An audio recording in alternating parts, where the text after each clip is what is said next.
Hey everybody, special video here today. This is my friends Ray and Anna's trailer, and they had to take all the wood out of this because they wanted to paint it. And when they did, I'm beside myself. I have to show you how absolutely crappy of a job they did with these brand new trailer wiring this thing, because we're gonna fix it. But anybody that buys a new trailer like this, highly recommend you pull the panels off and you check this stuff out, because I'm going to show you exactly what I'm seeing and then we're going to fix it. All right, so this is some of the stuff we're seeing. We've got all these holes are made into the frame with a MIG welder, and literally you can see a hole here, here, the ones up here. What that means is that after time, all these wires are going to short out, every single one of them. And then they've got Wagos, which are great for home connections, not for trailers that are vibrating all the time. Some simple tape. You can see that's all they did was MIG weld, vinyl tape down here, vinyl tape through here, all these sharp edges. Everything here. They've got a ground strap, at least they put a ground strap on for this wire, I suppose. But as we're going around, look up here. See that? That's from a MIG welder. They literally blasted holes in this to run wire through. And I can guarantee you, this is a brand new trailer. This isn't from like the dark ages. And they paid good money for this. So we're gonna fix this, but I'm kind of beside myself at how absolutely shitty of a job these manufacturers do. Look at this. This is a piece of welding slag from the MIG welder after they blasted through a hole. But this is what you're getting when you're spending thousands of dollars on a new trailer. All right, so if you're trying to fix this on your own, which I highly recommend you do, step one is to figure out how the wiring's laid out. So in this case, the wiring has multiple LEDs, running lights if you will. This is the front of the trailer. It goes up, it goes into that piece of square tubing, and it pops down here. There's a light here that you can't see that's on a panel. Then it goes back up, over, and down to another LED, and up and over to the end. So what you're going to want to do is, step one is you want to fix all these garbage connections. You're going to want to retape, and then so we're going to fix that connection down there. We're going to retape this, and then we're going to put some loom up on the top. There's so many spots here, and I'm real worried about the wiring rubbing through there. It's called asphalt loom here, CL20. This stuff here, it's super tough. You could use some other loom as well. Just make sure you find some stuff that'll fit in the hole. So that's the next step, and I'll show you after a little bit of it's done. The other side of the trailer is exactly the same. So here's one of the panels that's been redone.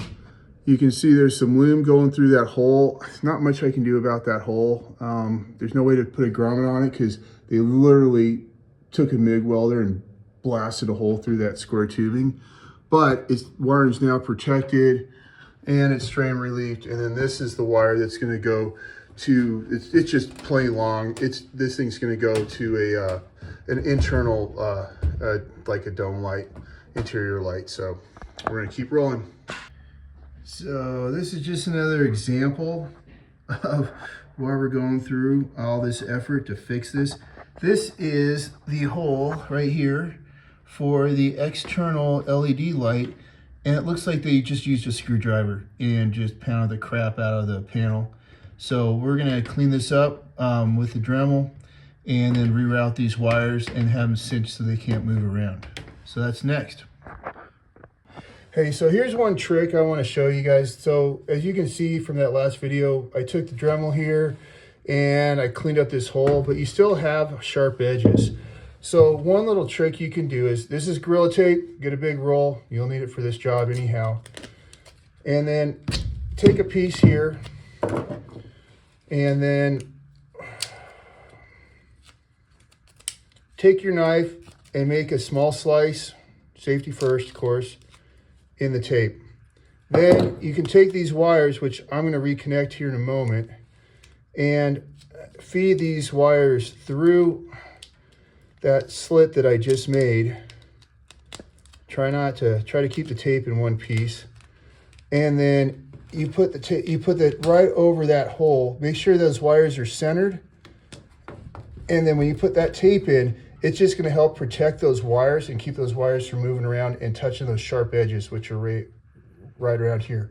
So the next step after this is just going to be reconnecting this. So if you have holes in the sheet metal because somebody decided to like jam a screwdriver or whatever to make the hole, and it's hard to get that thing nice and clean up the best you can, but then you do this little trick here and it'll keep these wires more stable, and they'll prevent them from hitting that ridge during vibration.